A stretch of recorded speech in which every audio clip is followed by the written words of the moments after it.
Bonjour les amis. Alors, on va aller faire un tour de moto, hein, je vous rassure, même si ça fait 2 semaines que j'ai pas roulé. Je voulais vous montrer, voyez, l'adaptateur, enfin la prise qui permet de pouvoir recharger la batterie. Bon, en fait, elle n'est pas déchargée, hein, j'avais pratiquement 13 volts. Je lui mets juste un petit coup comme ça, et puis pour vous montrer aussi. Je vous montre aussi, alors on va suivre le fil, hein, donc voilà, bon c'est le chargeur Ducati, sachant que vous n'êtes pas obligé d'utiliser un chargeur de la marque Ducati. Moi j'utilisais, vous voyez, l'Optimat 4 là, qui est très bien, hein. Je montrerai le dessin là aussi, parce que je crois qu'il est planqué, il est là-dessous d'ailleurs, voyez-vous. Donc normalement, moi j'utilise ça autant pour la voiture que pour les motos, mais surtout l'avantage qu'il y a, c'est que vous avez quand même cet adaptateur. Vous voyez, ça fait partie de ces petits détails. Quand on vous dit ouais c'est cher, mais enfin, il faut quand même savoir que bon ça aussi c'est de l'alu, hein, c'est pas du plastique. Et vous avez donc la prise qui permet de le charger. Bon, ça vaut 10-15 euros une prise comme ça si vous voulez la brancher sur la batterie. Mais enfin, voilà, vous avez ça. On va aller rouler après. Pour le moment, il fait 0 degré. Donc on va attendre le début d'après-midi. En plus, il y a un brouillard à couper au couteau. Donc on se retrouve après. Mais pour vous dire qu'il faut avoir aussi une batterie bien chargée, hein. Il n'y a pas que le bonhomme qui doit être bien équipé. La moto, si vous voulez qu'elle démarre, surtout si vous en servez pas tout le temps et si déjà elle est un peu faiblarde, le chargeur de batterie c'est quand même un accessoire qui est conseillé. Au passage, je vous montre, il y a une prise là, hein, que moi je me suis jamais servi. Voilà, il y a une prise USB. Vous voyez, tout ça, c'est des petits détails que des fois, les motos n'en sont pas équipées. Et donc, c'est à rajouter. Alors, bon, évidemment, ça n'atteindra pas le prix qu'on connaît sur les Ducati. Mais enfin, bon, histoire de vous dire que quand on râle, des fois, si vous avez une moto où il y a déjà tout l'équipement, bon, c'est quand même sympa. Bon, allez, on se retrouve après sur la route. Bon, voilà, bonjour les amis. Enfin bonjour, puisque vous verrez la charge de la batterie, mais le problème c'est que j'ai pas pu filmer. Enfin, je suis sorti ce jour-là, il y avait un grand ciel bleu là sur Châtillon-Bazois, et j'ai même pas fait 2 km que j'étais dans le brouillard. Donc j'ai fait 70 km dans le brouillard, dans l'humidité, avec la visière complètement couverte de brouillard, et la caméra elle a bugué. Donc voilà pourquoi il n'y a pas eu de vidéo. Alors là on espère que ça va bien vouloir fonctionner. Alors là ça m'indique 4 degrés, mais je viens de partir parce que moi sur ma fenêtre j'avais 2 degrés. Alors on va parler un petit peu histoire d'avoir un sujet sur le roulage l'hiver en moto. Alors la première chose, justement vous l'avez vu en préambule, hein, c'est d'avoir une charge de batterie correcte, hein. Sinon ça démarrera pas. Il faut savoir qu'à 0 degré, votre batterie perd 50% de sa capacité. Donc vous voyez, à partir de là, si vous avez déjà une batterie qui est à moitié chargée, vous avez plus rien. Et après il faut pas s'étonner que ça démarre pas. Alors bon, surtout ceux qui ont malheureusement pas la possibilité de mettre leur moto à l'abri. Tiens, un 44 maintenant ça augmente. Le Super 98 continue d'augmenter gentiment. Donc oui, la première chose c'est d'avoir une charge de batterie correcte, hein. Bon, évidemment une moto bien réglée, hein, ça va de soi, mais enfin bon, ça on va se rester en troisième parce que elle n'a pas l'air content. Alors donc ensuite et principalement c'est le moteur, hein, c'est l'équipement du moteur. Alors j'ai déjà fait des vidéos là-dessus, mais bon évidemment maintenant c'est plus une vidéo pour garder le contact et puis pour vous souhaiter aussi une bonne fin d'année, et on va espérer une meilleure année 2021. Bon, ça c'est pas gagné. Alors je me méfie parce que maintenant on n'a plus que 3 degrés. Et la buée est arrivée partout. Ah bah oui, j'avais pas ouvert la petite ouverture qui va bien. Donc, eh bien l'équipement du motard, bah, ça consiste évidemment des gants d'hiver, hein, vous oubliez les gants d'été, vous oubliez d'ailleurs toute la tenue d'été, même si c'est pour faire 10 km, hein, parce que vous allez être vraiment frigorifié. Surtout que vous ne savez pas quand vous à l'aller, ça peut très bien se passer. Et puis au retour, j'ai vu des fois la température qui s'effondrait. Donc bah, des gants d'hiver. Alors moi, là, j'ai des sous-gants. Bon, j'avais déjà parlé des poignées chauffantes. Hein. Bon, si je prends une autre moto après, je prendrai quand même les poignées chauffantes. Alors c'est pas la panacée parce que évidemment, vous avez chaud à l'intérieur des mains, de la paume des mains, mais vous avez les extrémités des doigts et le dessus des doigts complètement gelés, donc bon, mais enfin c'est moins pire, on va dire. Parce que bon, les sous-gants, là j'ai des sous-gants, bah là ça va, hein, jusque là ça va, mais enfin bon, ça durera pas.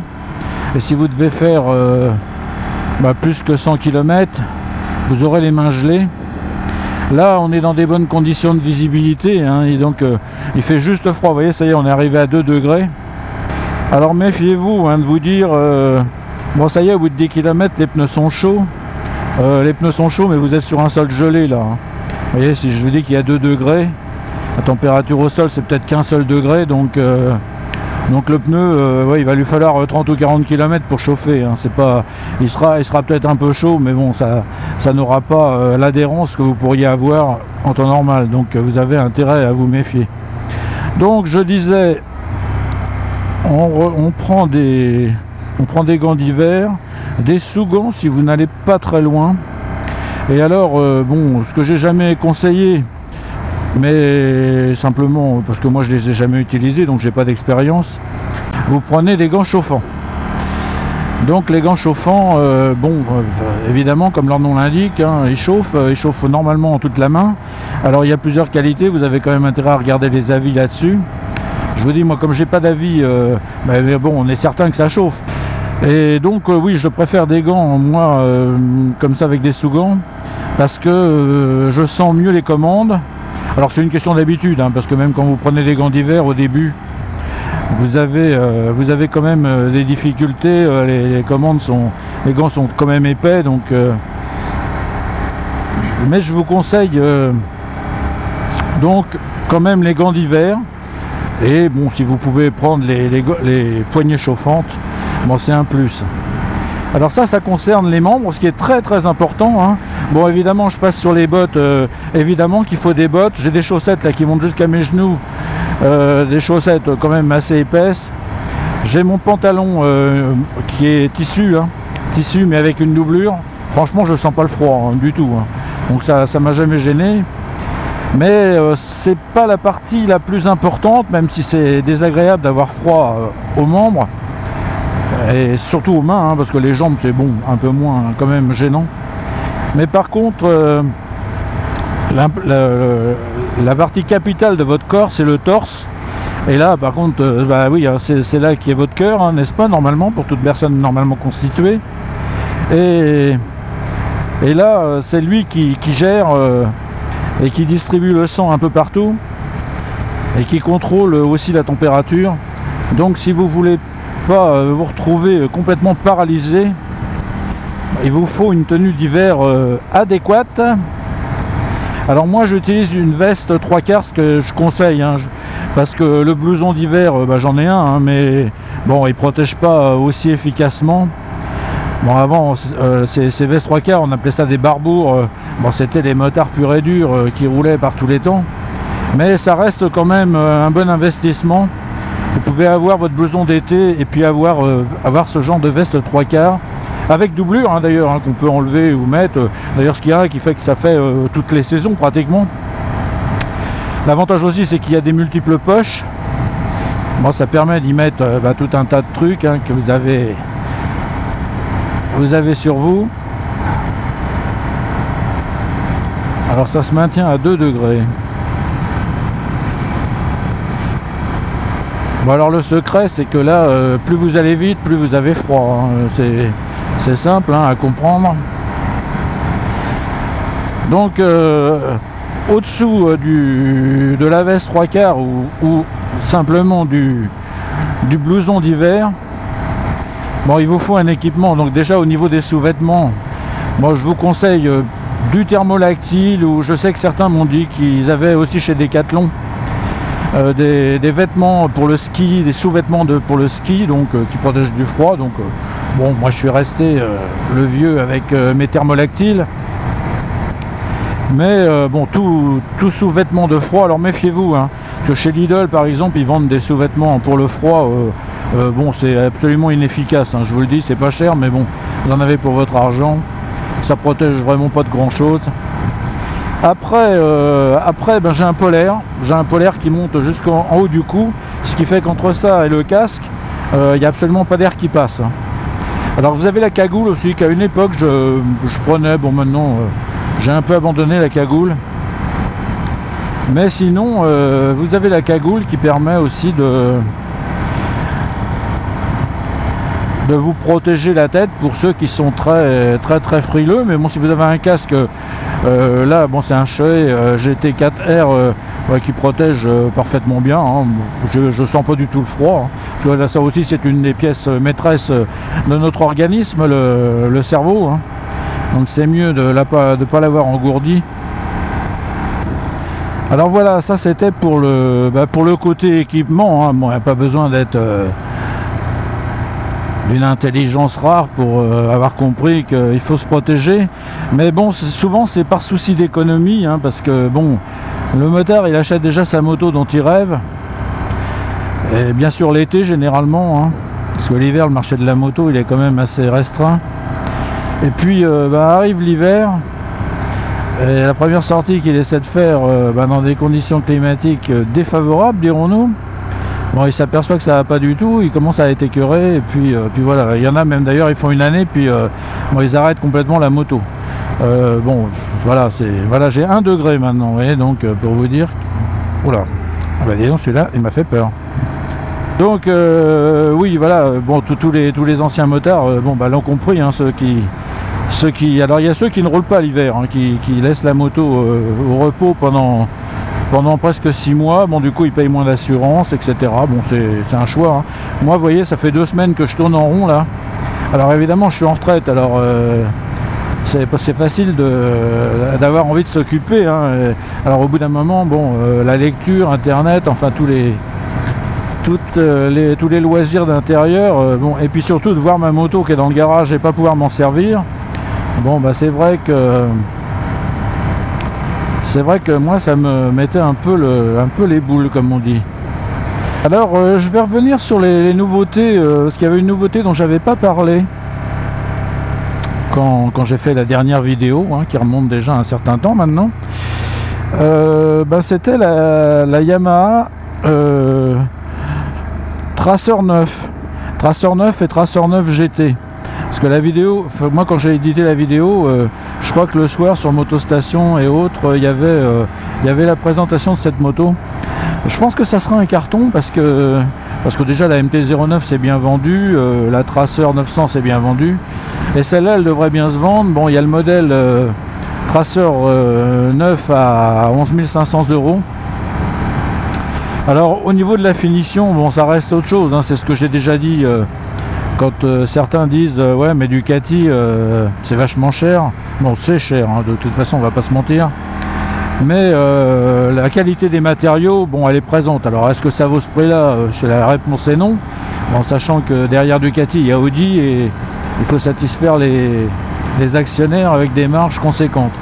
Mais voilà, si on prend une Yamaha, et donc là, quand je suis allé faire ma dernière révision, la MT-09, bon, j'ai regardé la nouvelle, et franchement, bon, alors les plastiques, déjà c'est du plastique, mais enfin en plus c'est vraiment du plastique bas de gamme. Alors il y a un certain nombre de pièces que vous pouvez changer évidemment, hein, mais voilà, donc le prix là pour une Tracer 9 c'est 11 500. Et si vous voulez la Tracer 9 GT, qui à mon sens est mieux, elle est à 14 900. 14 500 d'ailleurs je crois. 14 500 parce qu'ils se sont un peu embrouillés dans les prix. Et donc elle a de meilleurs amortisseurs, parce que ce que je reprochais déjà à la MT-09 c'était ses amortisseurs. Bon, c'était pas dramatique, mais c'est vrai, comme c'est une moto qui pousse un peu à vouloir s'amuser joyeusement, elle avait tendance à faire un peu la samba dans les courbes. Donc bon, il fallait changer les amortisseurs, mettre des amortisseurs de meilleure qualité. Donc vous voyez, ça il faut aussi le prendre en compte, parce que quand vous ajoutez ça au prix, après des quelques éléments que vous changez, bon, ça peut vous remonter à un prix qui sera certes pas celui d'une Ducati, mais ça peut être celui d'une Ducati d'occasion, hein, d'un an ou deux. Hein. Donc après, il y a des gens, en 2 ans, ils ont fait 8000 km, donc voilà, ça peut être aussi un calcul à voir. Hein. Et donc là, bah, c'est le même problème. La Tracer 9 par rapport à la Tracer 9 GT, la 9 GT a des amortisseurs de bien meilleure qualité. Alors pour le moment, il n'y a pas eu d'essai, mais enfin bon, on est déjà sûr que ça sera mieux. Et elle a, bon, bien entendu, les valises. Alors je vous détaillerai pas tout, parce que il faudra que vous alliez regarder. Peut-être bien que les poignées chauffantes sont inclus dans la GT, je pense. Hein. Mais bon, pour 14 500, vous voyez, si on compare bon, à une moto dans cette catégorie de trail, bah, on s'aperçoit qu'effectivement ça reste un bon prix. Hein. Bon, pourquoi? Parce que bon, la main d'œuvre japonaise elle est moins chère, etc. Tout est moins cher, donc bon, ouais, voilà, c'est ça. Hein, donc. Mais je pense qu'elle fera un carton, parce que ben, on sait bien que le trail c'est comme le SUV, hein, depuis un moment, c'est très recherché par les motards. Parce que, bon, on peut critiquer, mais c'est vrai que c'est agréable, ce sont des motos qui vous protègent, donc là vous pouvez rouler l'hiver, parce qu'il y a ça aussi, hein. Si vous avez une moto avec des pare-mains, bon, ça protège, mais ça protège un petit peu, on ne veut pas vous dire que ça vous protège complètement, mais les pare-mains que j'avais sur la Multistrada, ça protégeait quand même. Donc, alors ça, combiné aux poignées chauffantes, bon, vous avez encore froid aux mains, parce que vous ne pouvez pas l'empêcher. Mais enfin, c'était quand même pas mal. Alors, il y a aussi une moto moi qui m'intéressait, mais je l'ai dit déjà à certains, c'était la Triumph Sport, hein, qui est je sais plus si c'est la Tiger Sport. Enfin, elle avait juste ces compteurs qui me plaisaient pas beaucoup. Et là, ils lui ont changé les compteurs. Bon, alors là, on se méfie, parce que bon, il y a la gendarmerie là-bas, hein, donc monsieur, on roule calmement, n'est-ce pas? Et donc, ben, elle est toujours là, et je pense que c'est une moto qui gagne à être connue. 30 ? Ah bah, on va pas tarder à s'arrêter là. Ah bah non, c'est pas là les gendarmes, alors c'était... Ah oui, bon, j'ai confondu. Bon, ça arrive, hein. Ah bah, il y a des trous là. Ah oui, c'est terrain de cross. Ah oui, par là, c'est intéressant, là.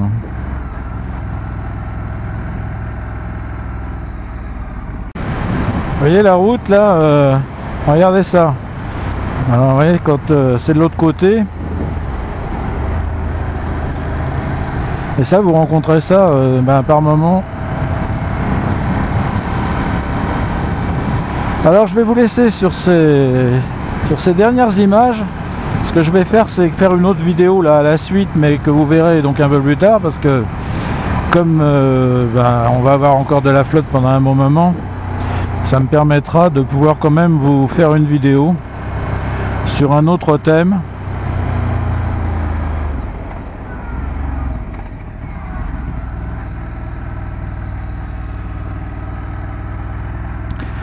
Je vous remercie d'avoir regardé, et je vous dis à bientôt.